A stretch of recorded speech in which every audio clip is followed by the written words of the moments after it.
2 Raja-Raja pasal 7 ayat 1-20. Lalu berkatalah Elisa, "Dengarlah firman Tuhan. Beginilah firman Tuhan.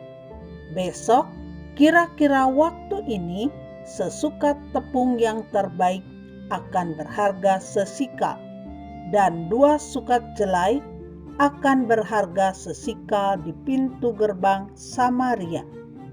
Tetapi perwira yang menjadi ajudan raja menjawab abdi Allah, katanya, "Sekalipun Tuhan membuat tingkap-tingkap di langit, masakan hal itu mungkin terjadi?" Jawab abdi Allah, "Sesungguhnya engkau akan melihatnya dengan matamu sendiri, tetapi tidak akan makan apa-apa daripadanya." 4 orang yang sakit kusta ada di depan pintu gerbang. Berkatalah yang seorang kepada yang lain, "Mengapakah kita duduk-duduk di sini sampai mati? Jika kita berkata, 'Baiklah kita masuk ke kota,' padahal dalam kota ada kelaparan, kita akan mati di sana. Dan jika kita tinggal di sini, kita akan mati juga. Jadi sekarang marilah kita menyeberang ke perkemahan tentara Aram. Jika mereka membiarkan kita hidup, kita akan hidup. Dan jika mereka mematikan kita, kita akan mati." Lalu pada waktu senja bangkitlah mereka masuk ke tempat perkemahan orang Aram.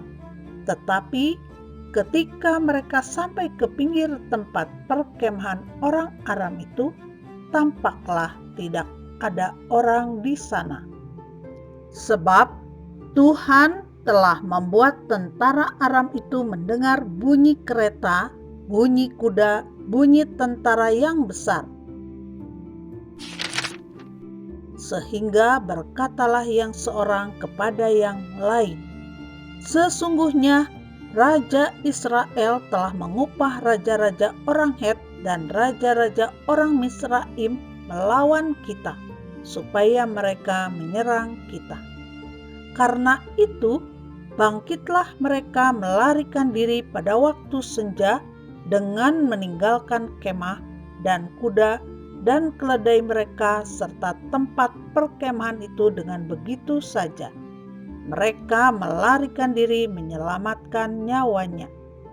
Ketika orang-orang yang sakit kusta itu sampai ke pinggir tempat perkemahan, masuklah mereka ke dalam sebuah kemah, lalu makan dan minum. Sesudah itu mereka mengangkut dari sana emas dan perak dan pakaian. Kemudian pergilah mereka menyembunyikannya. Lalu datanglah mereka kembali, masuk ke dalam kemah yang lain dan mengangkut juga barang-barang dari sana. Kemudian pergilah mereka menyembunyikannya. Lalu berkatalah yang seorang kepada yang lain, "Tidak patut yang kita lakukan ini. Hari ini ialah hari kabar baik. Tetapi kita ini tinggal diam saja. Apabila kita menanti sampai terang pagi, maka hukuman akan menimpa kita. Jadi sekarang, marilah kita pergi menghadap untuk memberitahukan hal itu ke istana raja." Mereka pergi lalu berseru kepada penunggu pintu gerbang kota dan menceritakan kepada orang-orang itu. Katanya, "Kami sudah masuk ke tempat perkemahan orang Aram, dan ternyata tidak ada orang di sana, dan tidak ada suara manusia kedengaran. Hanya ada kuda dan keledai tertambat, dan kemah-kemah ditinggalkan dengan begitu saja." Para penunggu pintu gerbang menyerukan dan memberitahukan hal itu ke istana raja. Sekalipun masih malam, raja bangun juga, lalu berkata kepada para pegawainya, "Baiklah, kuterangkan kepadamu apa maksud orang Aram itu terhadap kita. Mereka tahu bahwa kita ini menderita kelaparan. Sebab itu, mereka keluar dari tempat perkemahan untuk menyembunyikan diri di padang sambil berpikir, apabila orang Israel keluar dari dalam kota, kita akan menangkap mereka hidup-hidup, kemudian kita masuk ke dalam kota." Lalu salah seorang pegawainya menjawab, "Baiklah, kita ambil 5 ekor dari kuda yang masih tinggal di dalam kota ini. Tentulah keadaannya seperti seluruh halayak ramai Israel yang sudah habis mati itu. Biarlah kita suruh saja orang pergi, supaya kita lihat." Sesudah itu mereka mengambil 2 kereta kuda.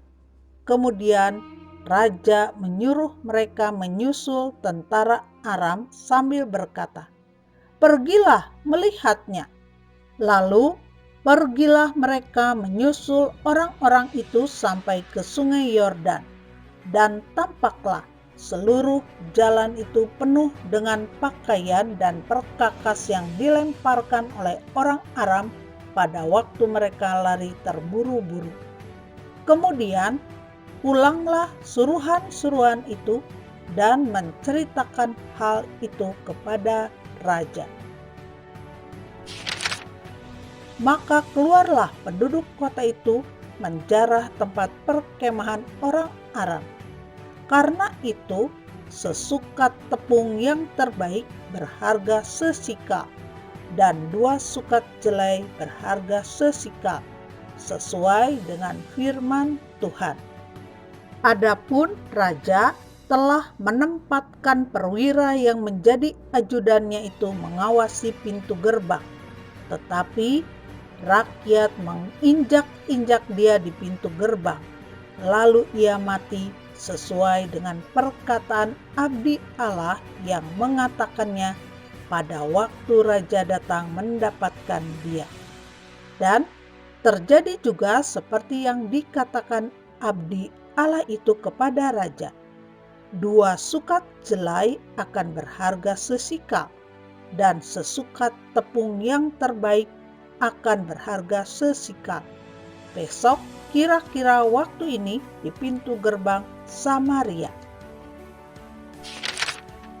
Pada waktu itu si perwira menjawab abdi Allah itu, "Sekalipun Tuhan membuat tingkap-tingkap di langit, masakan hal itu mungkin terjadi?" Tetapi Elisa berkata, "Sesungguhnya engkau akan melihatnya dengan matamu sendiri, tetapi tidak akan makan apa-apa daripadanya." Demikianlah terjadi kepada orang itu. Rakyat menginjak-injak dia di pintu gerbang, lalu matilah ia.